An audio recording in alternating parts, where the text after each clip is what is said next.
मैं तेरा ड्रामे की आज की किस्त देखकर हैरत हो रही है कि कोई खाला ऐसा तमाशा लगा सकती है, वो भी शादी वाले दिन अपनी बड़ी बहन को धमकियां लगाए कि तुम्हारी बेटी की बारात वापस जाएगी क्योंकि जहेज में बड़ी गाड़ी नहीं मिली। जैसी माँ है वैसा बेटा लालची। और जब हसन ने इन्हें आईना दिखाने की कोशिश की तो कैसे आग लगी कि हमें लालची बोल रहा है।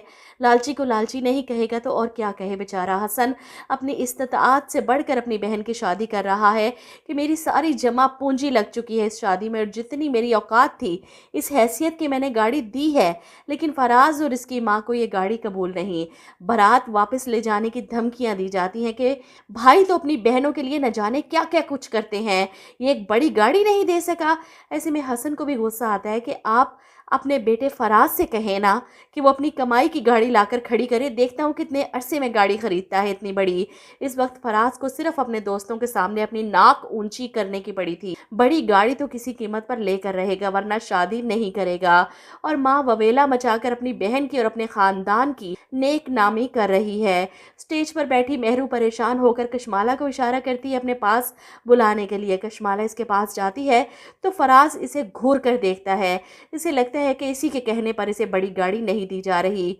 मेहरू कशमाला से कहती है कि भाई से कहो मुझे ये शादी नहीं करनी, मैं ये शादी नहीं करूँगी, मेरे लिए वो कोई भी ऐसी वैसी शर्त नहीं मानेंगे। ऐसे में खाला फैसला कर देती हैं कि अगर गाड़ी नहीं मिली तो शादी भी नहीं होगी, चलो फराज बारात वापस लेकर जाएंगे। ये सुनकर नफीसा बेगम रो पड़ती है कि लोग क्या सोचेंगे हमारे बारे में। जिस पर बहन बेहिसी की दीवार बनी कहती है यही सोचेंगे ना कि नफीसा की एक बेटी की शादी पहले ही टूट चुकी थी, दूसरी की शादी इसके अपने बेटे की वजह से रुक गई। आखिर में हसन जब अपनी परेशानी नहीं समझा सका तो अपनी खाला से कहता है कि जिस रिश्ते की बुनियाद पैसे पर हो वो रिश्ता ख़त्म हो जाना बेहतर है। और ये सुनकर तो हसन की माँ वहीं गिर जाएंगी, दूसरी बेटी की बर्बादी नहीं सह सकती, अपनी बहन के पैर पकड़ लेंगी। मैं वादा करती हूँ तुमसे, तुम मेरी बेटी को रुखसत करके ले जाओ, फराज को जोन सी गाड़ी चाहिए हसन इसे वो गाड़ी देगा, ये मेरी ज़ुबान है, बस थोड़ा सा वक्त दे दो। हसन अपनी माँ की बात सुनकर परेशान, लेकिन अम्मी, इस पर नफीसा बेगम इसे चुप करवाती है कि तुम्हारी वजह से ये सब हो रहा है। खबरदार एक लफ्ज़ भी बोला। हसन और मेहरू के मना करने के बावजूद भी नफीसा बेगम अपनी बहन को ज़ुबान देती हैं बड़ी गाड़ी के लिए, जिसके बाद एहसान जताते हुए वो मेहरू को अपनी बहू बनाने के लिए तैयार होती है और निकाह शुरू होता है। मुझे तो हैरत हो रही है इस बात पर कि जहेज जैसी लानत लेने के लिए लोग कैसे मर रहे हैं।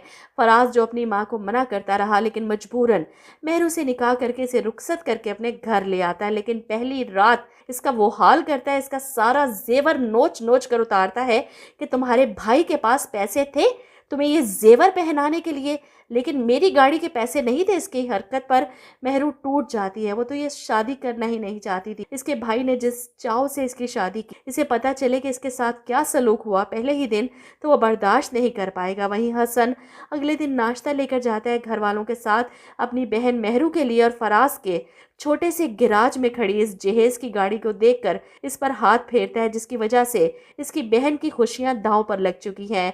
फराज का घर, इसका गिराज, इसकी औकात इतनी थी ही नहीं कि इसे ये गाड़ी भी दी जाती।